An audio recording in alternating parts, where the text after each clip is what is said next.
Good evening.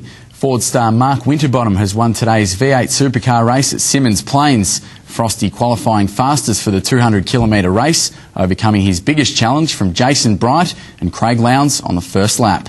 A prime spot on the grid at Symmons Plains is essential for a podium finish, and in these conditions paramount. Ford's Mark Winterbottom winning pole for the fifth time this year with a 59.4-second lap. Drivers staying out of trouble on the opening lap, but persistence from Mark Winterbottom enabling him to reclaim the lead after losing front position on the first turn. And it's almost as though it's the last lap. Craig Lowndes' charge short-lived, his car suffering gearbox trouble on lap 5, forcing him into the pits. The safety car brought into play following Andrew Thompson's bump into the rough. He is God! The safety car redeployed on lap 25, and again when championship leader James Courtney was penalised for making contact with Lee Holdsworth.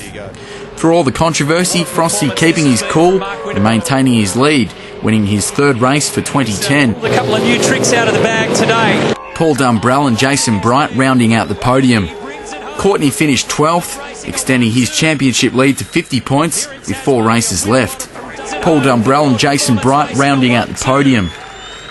On two wheels, Brian Starring winning the Australian Superbike Championship despite finishing in 8th position, while Wayne Maxwell won the race. Earlier in the day, racing legend John Bowe making it back-to-back race wins over the weekend in the Touring Car Masters in his 1969 Mustang. The victory's all the more special at his home track on the 50th anniversary. I've been racing here since I was 17, and I drove my dad's racing car here when I was 11. So I've been racing here for a long time, and it's like racing around my backyard. It's just my track.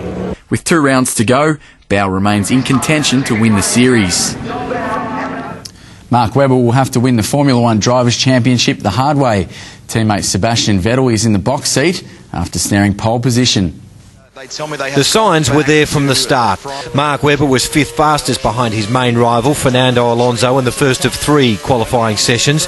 Title longshot Lewis Hamilton and Alonso had a moment in the second when Sebastian Vettel stepped things up, with Webber a place better in 4th. But in the third and final session, the Australian just couldn't find the pace and slipped back to 5th behind Jenson Button. Through he comes then. Webber comes through. It's not enough. He's only 4th. His rival sealing the top 3 spots, with Vettel fastest from Hamilton and Alonso. His 10th pole position of the year, Vettel had made his point. He's here to fight. Sir Jack Brabham won 3 titles during the 50s and 60s and would love nothing more than for Webber to win this one. It really has been a long time with only 2, and it would be wonderful for Australia if we could get the 3rd one. His chance to become champion has arrived. It certainly would be the dream result here in Abu Dhabi and change his life forever.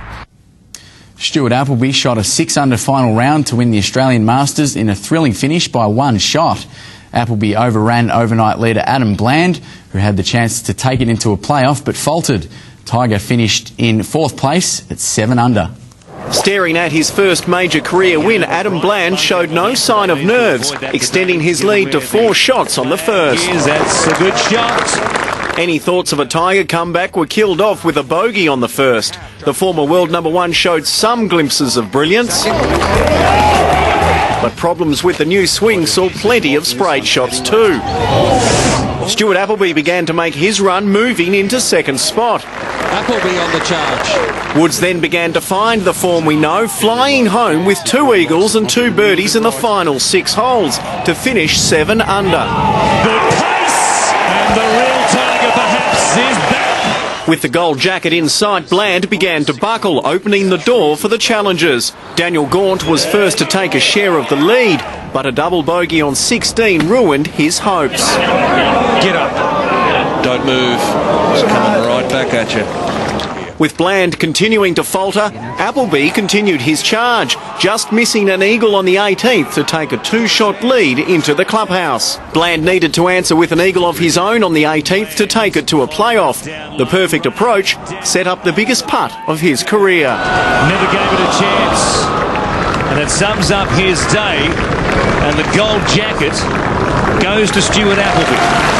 Unfortunately, Appleby's timing for the presentation wasn't as smooth as his final round, thanks to a call of nature. The sailing season is well underway with the first day of the Australian Match Racing Championships in Hobart today. It's the first time the national titles have been held in Tasmania. The dreary Hobart weather didn't stop these racing enthusiasts, with the Australian Match Racing Championships beginning today. Tasmanian racing young gun Elliot Noy is the youngest skipper to compete in the championship and says he'll have to be on top of his game to have any chance of beating the more experienced competitors. They obviously have an edge in boat speed and their tactical advantage, which is something that I think we'll have to overcome and learn from. The round-robin championship sees each boat competing against each other twice, the competition getting pretty fierce. You know, boat on boat, it tests your skills against another person, and it can be pretty cutthroat, but that's what match racing is all about. The series of 20-minute races will determine who stays and who is eliminated from the competition until the final winner is decided at the end of the 4 days of racing. The women's competition will begin on Thursday. Alicia Muling, Southern Cross News. The Wallabies capped off a miserable night for Australia with a record-equalling loss to England. The All Blacks and Springboks did their job for the Southern Hemisphere, while the Aussies were hammered 35-18 at Twickenham. Australia's running men were snuffed out by an English outfit on the rise, and they played Australia's game better than the Wallabies with ball in hand. James O'Connor's kicking mojo deserted him. Landing just 3 from 7 wasn't good enough. Adding insult to injury, England ran the ball from their own line, then danced around our defenders to kick clear. 26-6. They won't catch him. What a try, what a counter. While Will Genia departed with injured ribs, Kurtley Beale sparked hopes of a revival with a classy double. But it was all too late. Australia's worst defeat against England since 1976. Further north, Sonny Bill Williams continued to show why he deserved an All Blacks jersey. Scotland smashed 49-3 with Sonny Bill at his offloading best. John McEnroe has proved some things just never change. The 51-year-old led his serve do the talking before losing the plot completely on his way to beating Matt Wilander in the Champions Tour. That ball just missed! Just missed! Okay, that's a key call! Didn't just miss from here. You suck! You know that? You really suck up there! You got your driver's license yet? I mean, come on, man! You got to do better than that on a key point! The Super Brat is currently taking on Aussie Pat Rafter in the final. Let's hope Pat wins the match. Yeah, manners, please. Thank you, Trent. Lee Dixon joins us after the break with the weather forecast.